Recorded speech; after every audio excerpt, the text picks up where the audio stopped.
আল্লাহ পাক রব্বুল আলামিন বলেছেন সূরা হুজরাত 49 নম্বর সূরার 10 নম্বর আয়াত, ইন্নামাল মুমিনুনা ইখওয়া, যে মুমিনরা হচ্ছে পরস্পর ভাই ভাই, হিংসা বিদ্বেষ পরিহার করতে হবে এবং একে অপরকে সহযোগিতা করতে। মুমিনরা হচ্ছে পরস্পর ভাই ভাই, একটা মুসলিম অপর একটা মুসলিমের হচ্ছে ভাই ভাই। হিংসা বিদ্বেষ ছোটখাটো বিষয় নিয়ে নিজেদের মধ্যে মনোমালিন্য এবং বিভক্তি হয়ে যাওয়া, এটাই হচ্ছে আমাদের ধ্বংসের বা আমাদের অন্যের কাছে পদদলিত হওয়ার অন্যতম মূল কারণ, যে আমরা নিজেরা বিভক্ত হয়ে গেছি। মুসলিমদেরকে আমেরিকা মারে, চীন মারে, আজকে মুসলিমদেরকে ইসরায়েল মারে, আর মুসলিমরা হাত তুলে এভাবে আল্লাহর কাছে দোয়া করে যে আল্লাহ আমাদেরকে সহযোগিতা করো। আপনারা আল্লাহকে কি মনে করেন? আল্লাহ ফেরেশতা পাঠিয়ে আমাদেরকে এভাবে সহযোগিতা করবেন না? কখনো নয়। আল্লাহ কি জন্য আমাদেরকে সহযোগিতা করবেন? আমরা কি আল্লাহকে সহযোগিতা করেছি যে আল্লাহ আমাদেরকে সহযোগিতা করবেন? আজকে আমরা আমাদের গৌণ বিষয়গুলো নিয়ে শুধুমাত্র মারামারি করি। টুপির সাইজ কি হবে, এইরকম হবে নাকি উঁচু হবে, এই নিয়ে আমাদের দলাদলি, এই নিয়ে আমাদের মারামারি। আল্লাহ পাক রব্বুল আলামিন আমাদেরকে সহযোগিতা করবেন? তাহলে আমরা ছোটখাটো বিষয়গুলো নিয়ে আমরা নানান দলে নানান মতে বিভক্ত হয়ে গেছি।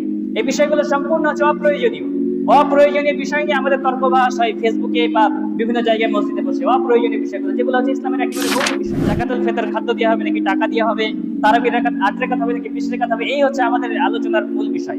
অথচ বড় বড় ইস্যুগুলোকে আমরা এড়িয়ে চলছি। তো এই সামান্য বিষয়গুলোকে নিয়ে আমরা তর্ক বিতর্ক করছি এবং আমরা নিজেরা টুকরা হয়ে যাচ্ছি। নিজেরা টুকরা হয়ে আমরা ওই কাফেরদের খাদ্যে পরিণত হচ্ছি। এরপরে মার থেকে বাঁচার জন্য আল্লাহকে বলছে আল্লাহ আমাদেরকে সহযোগিতা করো। তো আল্লাহ আমাদেরকে কেন সহযোগিতা করবে? আমরা আবার নিজেরা মারামারি করবো এর জন্য? তো এই জন্য তো আল্লাহ পাক রব্বুল আলামিন আমাদেরকে সহযোগিতা করবে না। আল্লাহ আমাদের মুক্তির কথা আল কোরআনুল কারীমে বলে রেখেছেন। যদি আমরা আল্লাহকে মানি, যদি আমরা আল্লাহ দেওয়া জীবন ব্যবস্থাকে মেনে চলি, আল্লাহ পাক রব্বুল আলামিন আমাদেরকে সহযোগিতা করবে। 1400 বছর আগে যেই আল্লাহ ছিল, এখনো সেই আল্লাহ আছে। 1400 বছর আগে যেই ফেরেশতাদেরকে দিয়ে আল্লাহ পাক রব্বুল আলামিন মুসলিমদেরকে রক্ষা করেছিলেন, ওই ফেরেশতারা এখনো আছে। কিন্তু সেই যে মুমিন জাতিটা ছিল, ওই মুমিন জাতিটা এখন নাই।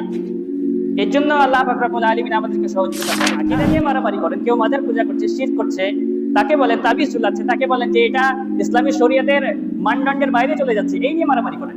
কিন্তু এই বিষয়ে কোনো তর্ক বাস নাই। শুধুমাত্র আমাদের ওই তারাবির 8 রাকাত নাকি 20 রাকাত, যাকাতুল ফিতর খাদ্য দিয়ে নাকি টাকা দিয়ে, এই বিষয়ে মারামারি করে আমরা দলে দলে বিভক্ত হচ্ছি। একজন মুসলিম অপর একজন মুসলিমের ভাই হলো কিভাবে?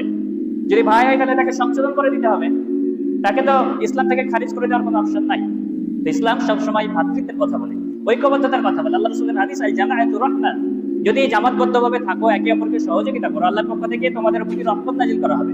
আল ফিরকাতু আযাব, এবং ফিরকা ভাবে থাকা, বিচ্ছিন্ন ভাবে থাকা, এদের প্রতি আল্লাহ পাক রব্বুল আলামিনের আযাব নাজিল হবে।